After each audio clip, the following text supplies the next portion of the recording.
Hi friends, this is Vinay. Welcome back to Simplifying Stock Market.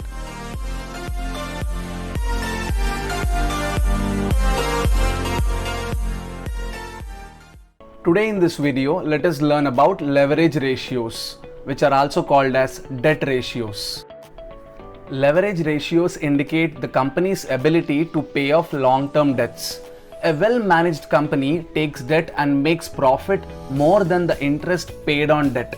This benefits the shareholders. But if a company takes too much debt and if interest paid is more than its profits, then it affects the final profitability of the company. Let us learn about a few leverage ratios. The first one, interest coverage ratio. This ratio indicates the efficiency of a company in paying interest on debt. Interest coverage ratio is equal to EBIT multiplied by 100 divided by total interest. EBIT means earnings before interest and tax. Say in a company, if promoters' equity holding is decreasing and debt is increasing year on year, then it is a negative sign for the investors. Say interest coverage ratio is equal to 100. It is considered as 100x. It means for every rupee of interest paid on debt, company is generating EBIT of 100 times. Finally, low interest coverage ratio implies high debt burden on the company. If interest coverage ratio is less than 2.5x, it is an alarm to be cautious. If interest coverage ratio is less than 1.5x, it is high risk on holding shares.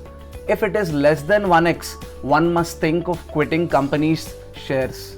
But these values of interest coverage ratio are not applicable if you invest in banks, because on an average, banks have interest coverage ratio of 2x. as their business is lending and borrowing. Next leverage ratio is debt to equity ratio. Debt to equity ratio indicates the amount of debt capital with respect to equity capital of a company.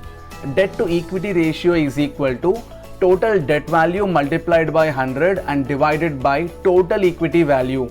If debt to equity ratio is equal to 1, then it indicates debt capital is equal to equity capital.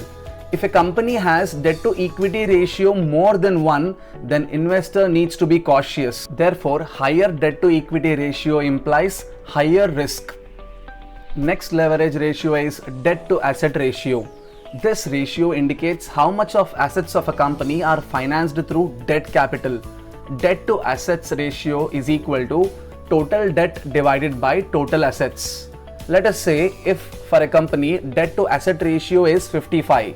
It means 55% of assets of the company are financed through debt capital and 45% of the assets are by the promoter of the company. Therefore, higher debt to asset ratio implies higher debt of the company, thereby posing higher risk to an investor.